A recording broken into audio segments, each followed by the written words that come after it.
This is a typical cultural meal that could be taking place in any Afghan village. However, this social event is in the United States and being evaluated by instructors. I think the uniqueness of our training has to come from the uniqueness of the advisor experience.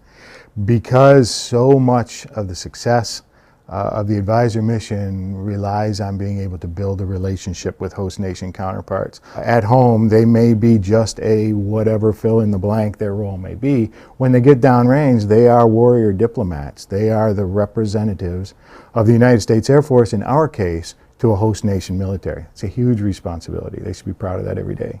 This is all part of an extensive course at the Air Advisor Flight, part of the U.S. Air Force Expeditionary Center. Our job is to train air-minded professionals, airmen across the full spectrum of AFSCs in the Air Force, to deploy, work with our partner nations to assess, train, advise, assist, and equip the 5 functions of an air advisor. The theory of it is very important, but the practice is so much more important. Having instructors, having a staff who have been there, done that, in the advisor role, working with host nations, whatever they may be, really provides the students a model to look at and say, well, now they've done this and they've been successful. They gather the lessons learned, and it's going to provide that relevance and recency for the students as they get ready to deploy. Colonel Darren Driggers is at the Air Advisor Flight for the first time in preparation for his tasking to Kandahar.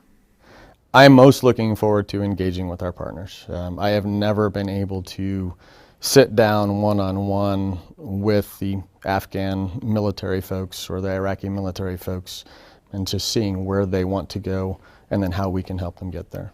After this class completes their course, they'll travel to many corners of the globe to apply their skills. And more students will travel to New Jersey to be immersed in another culture inside a schoolhouse. Staff Sergeant Caitlin Jones, Joint Base McGuire-Dix Lakehurst, New Jersey.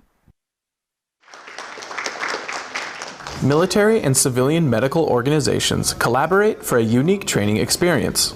The focus of this instruction involves the use of pig's feet to simulate operating on a human patient.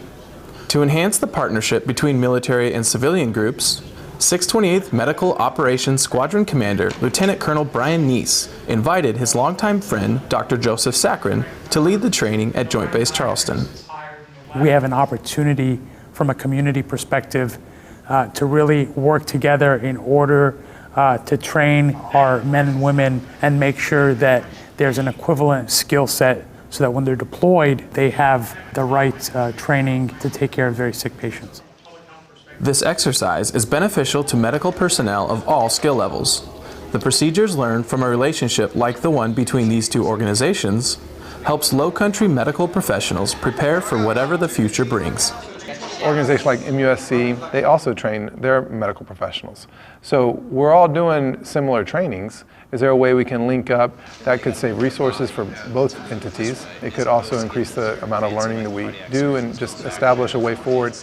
Lieutenant Colonel Neese says this is just one step toward the goal of expanding base-wide relationships with the local community. Reporting from Joint Base Charleston, I'm Senior Airman Jason Treffry. Exercise Swift Response 16 involves more than 5,000 participants and 10 NATO nations conducting joint forcible entries into Poland. And it all starts at the Intermediate Staging Base, or ISB.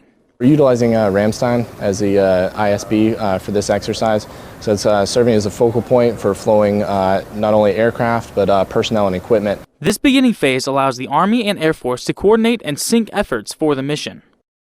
So the ISB is used for a deploying unit to set conditions, plan their tactics, get all the leadership together in all the different units, and deploy to another area of responsibility. Information we need to get from the Army is understanding their ground scheme of maneuver, how they're going to spread out, how they're going to seize their objectives. Also the coordination piece for the drop zones, where do they need to be dropped, the timing and sequencing of that so that they can build up their ground plan and that we're fully integrated there. The ISB also allows units to inspect equipment and conduct hands-on training before the execution of the mission. Senior Airman Zachary Boyer, Ramstein Air Base, Germany.